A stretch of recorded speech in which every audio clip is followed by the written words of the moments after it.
আমি যখন তোমার দাদা আমাকে শিখিয়ে দিয়ে গেছে, তোমার দাদার থেকে সুনাম অনেক পাইছি। তারপরে আমি যে কবিরাজ কিনে আমার বাবা বলছে যে আমি সুনাম পাইছি, আমি চাই আমার বংশগত কবিরাজ মা তুমি ধরে রাখো। সেই থেকে আমার বাবা আমাকে শিখিয়ে দিয়ে গেছে, এখনো আছে বর্তমানে। তা আপনি কি ধরনের রোগীকে বেশি চিকিৎসা দিয়ে থাকেন?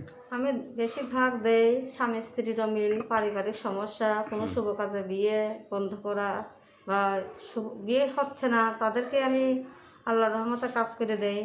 তারপরে জমিনি মামলা মকদ্দমা, বিদেশে ভাইরা আছেন অনেক কষ্টে, লটারি জয় হওয়া, হ্যাঁ তাদেরকে নাম্বার আমি দিই।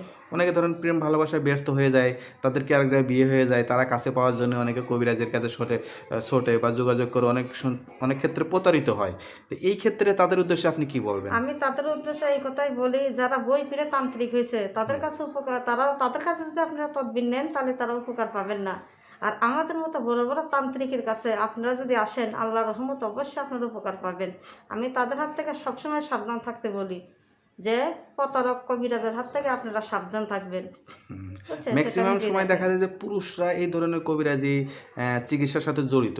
আপনি মেয়ে হয়ে যে এই পেশার সাথে জড়িত আছেন, আপনার এই ক্ষেত্রে কোনো সমস্যা হয় না তো? না না না, আমার কোনো সমস্যা হয় না। আমি মেয়ে হয়ে কবিরাজ, আমার বংশগত, আমাদের ফ্যামিলি বংশগত, আমার দাদা বংশগত কবিরাজ, সেই থেকে আমিও কবিরাজ, আমাদের বংশেরই কবিরাজি।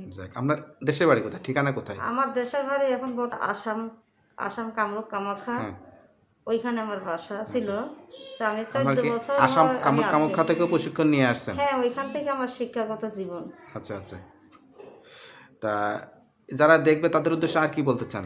তাদের উদ্দেশ্যে আমি বলতে চাই যে ভাইয়েরা বিদেশে প্রবাসে বা বাংলাদেশে যে কোনো ভাইয়েরা যদি কোনো কষ্ট ভুগেন, স্বামী স্ত্রীর বা প্রেম ভালোবাসা ব্যর্থ বা যে কোনো কষ্টে যারা ভুগবেন, আমার কাছে একবার আপনারা যোগাযোগ করেন। আল্লাহর রহমতে কাজ করবে মালিক আল্লাহ, আমরা উসিলাতে ইনশাল্লাহ কাজ হবে। তো আপনার সঙ্গে যোগাযোগের নাম্বারটা একটু বলে দেন। আমার যোগাযোগের নাম্বার, আমার নাম্বারটা হইল করা যাবে। তো ওকে আপু, তো আর কিছু বলতে চান?